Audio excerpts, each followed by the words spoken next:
The backyard smelled like frosting and cut grass. Pink balloons tugged at their strings. My daughter Lily stood by the gift table, hands clasped tight, waiting. It was her birthday. She'd asked for simple things. Everyone knew that. My brother Mark showed up late, already laughing. He grabbed the first gift before Lily could. Shook it. "This?" he said. "This is what you wanted?" He ripped it open and snapped the toy clean in half. Someone laughed. Not nervous. Real. Mark grabbed another box. "Kids don't need this much junk." Rip. Crack. He tossed the pieces back onto the table like a joke that needed an audience. Phones came out. Someone said, "Relax, she's fine."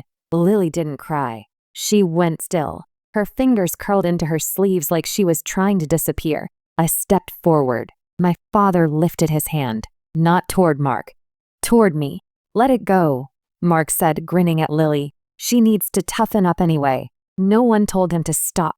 My father stood slowly. He reached for his left hand and slid off his wedding ring. The metal clicked softly against the table, louder than the laughter had been. He looked at the broken toys, then at Lily. Then he said 4 words. The laughing stopped. Phones lowered. My mother's smile vanished. That was the moment I knew this wasn't about gifts. It was about who the family was willing to hurt, and who they were finally done protecting. Before I tell you what he said, tell me where you're listening from and what time it is right now. No one moved after he said it. Not right away. The quiet felt wrong, like the air had shifted and nobody trusted their footing anymore. My brother's grin slipped first, just a little, enough to notice. "What?" Mark said, forcing a laugh. "Come on, Dad. It was a joke." My father didn't answer him. He bent down instead, slow, careful, and picked up one of the broken toys. A cheap plastic crown snapped clean through the middle. He turned it over in his hands like he was checking a crack in glass. Lily took a step back toward me. I felt her fingers hook into my jeans. "This stops," my father said. His voice was flat, not angry, decided. Mark scoffed. "You're being dramatic." That's when my father finally looked at him. Not like a son, like a problem he'd been ignoring for too long. "I said it stops," he repeated. My mother cleared her throat.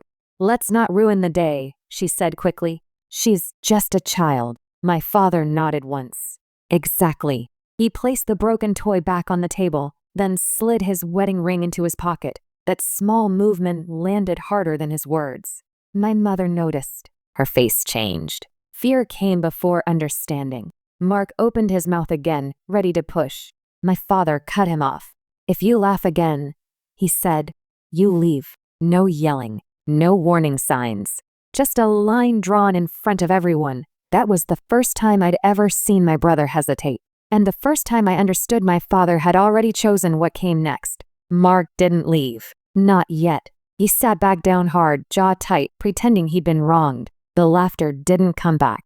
Neither did the music. Someone started clearing plates too early, hands shaking. My daughter stayed close to me. I could feel her breathing slow as the adults finally noticed her again. Not with kindness, with awareness. "This is ridiculous," Mark muttered. "You're choosing her feelings over family." My father didn't look away from him. "I'm choosing decency," he said. My mother stepped in fast. "Please," she said.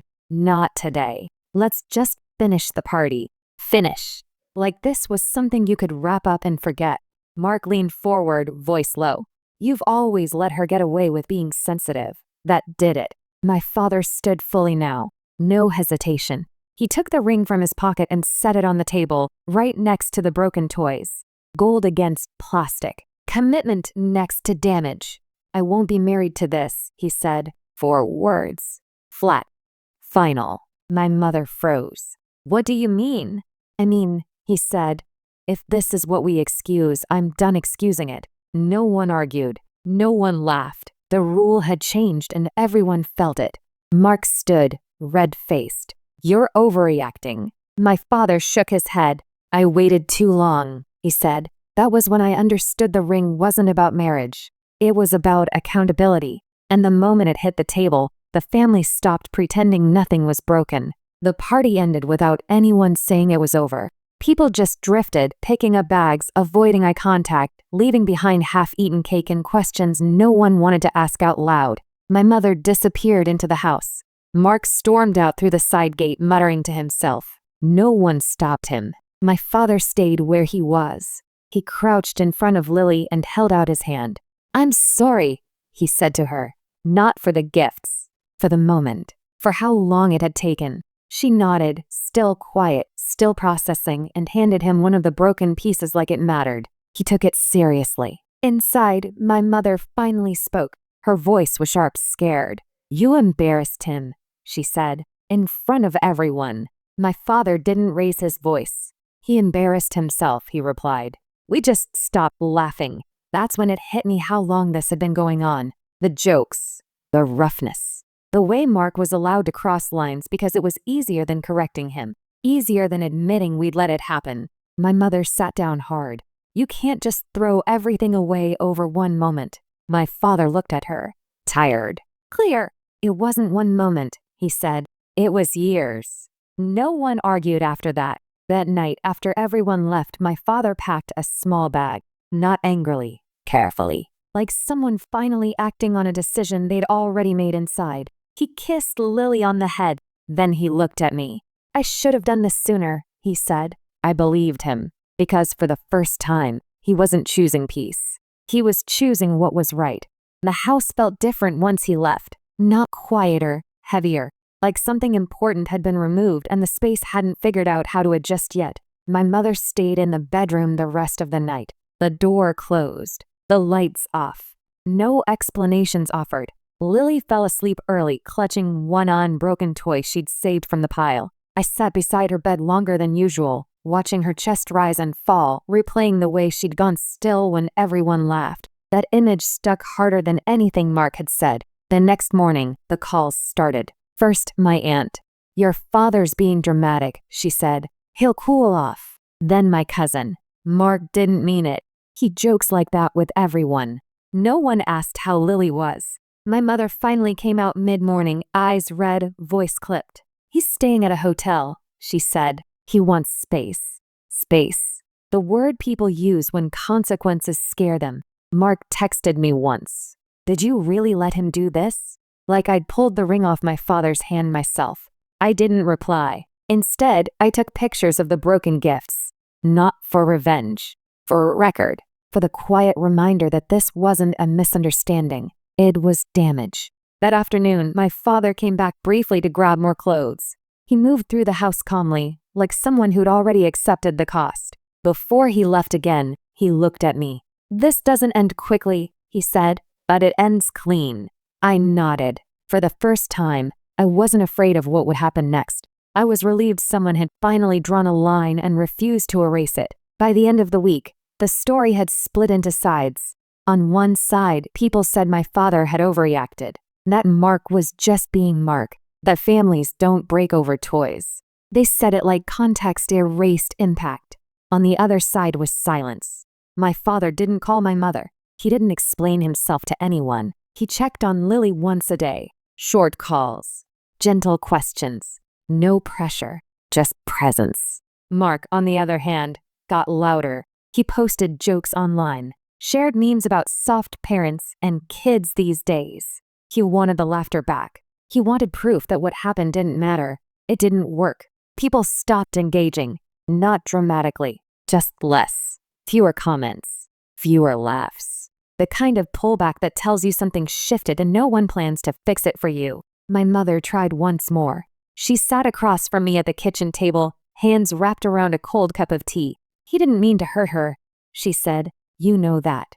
"I know he didn't care if he did," I replied. That ended the conversation. Lily asked where Grandpa was staying. I told her the truth. "Somewhere quiet," I said, "where he can think." She nodded like she understood more than we gave her credit for. That night, I realized something simple. The moment the laughter stopped, the rules changed. Not because my father raised his voice, but because he removed himself from what he refused to excuse.